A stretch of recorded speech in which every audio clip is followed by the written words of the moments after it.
বঙ্গোপসাগরে ঘনাচ্ছেন নতুন করে নিম্নচাপ। কাল থেকেই ফের ভারী বৃষ্টির পূর্বাভাস দক্ষিণবঙ্গে।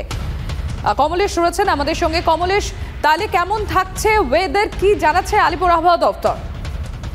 দেখো, এখন যেমন মাঝে মধ্যে রোদ উঠছে, এই আকাশটা হঠাৎ করেই চেঞ্জ হয়ে যেতে পারে। তার কারণ কাল বাদে পরশু একটা নতুন নিম্নচাপ বঙ্গোপসাগরে সৃষ্টি হতে চলেছে এবং সেটা শক্তি বাড়ানোর একটা আশঙ্কা রয়েছে, এবং সেটার কথা মাথায় রেখেই কাল থেকে দক্ষিণবঙ্গের বিভিন্ন জেলায় ভারী বৃষ্টির পূর্বাভাস দেওয়া হয়েছে। কাল মূলত উপকূলের দুটো জেলা দক্ষিণ চব্বিশ পরগনা, পূর্ব মেদিনীপুরে ভারী বৃষ্টি হতে পারে। পরশু দিন দক্ষিণবঙ্গের গোটা দক্ষিণবঙ্গেই, কলকাতা সহ গোটা দক্ষিণবঙ্গে ভারী বৃষ্টির পূর্বাভাস, এবং বৃহস্পতি শুক্রবার শুধু ভারী নয়, অতি ভারী বৃষ্টি, অর্থাৎ কোনো কোনো জায়গায় 200 মিলিমিটার পর্যন্ত, একদিনে 200 মিলিমিটার পর্যন্ত বৃষ্টির আশঙ্কা, বৃষ্টির পূর্বাভাস দেওয়া হয়েছে। ফলে অনেক জায়গা তো এখনো জল নামেনি, সেই অঞ্চলগুলোতে বন্যা পরিস্থিতির নতুন করে অবনতি হতে পারে। শহরতলি অনেক জায়গা নতুন করে জলমগ্ন হতে পারে, এবং পূর্বাভাস জুলাইয়ের বাকি দিনে অনেক বৃষ্টির আশঙ্কাই করছেন আবহাওয়াবিদরা সম্প্রতি।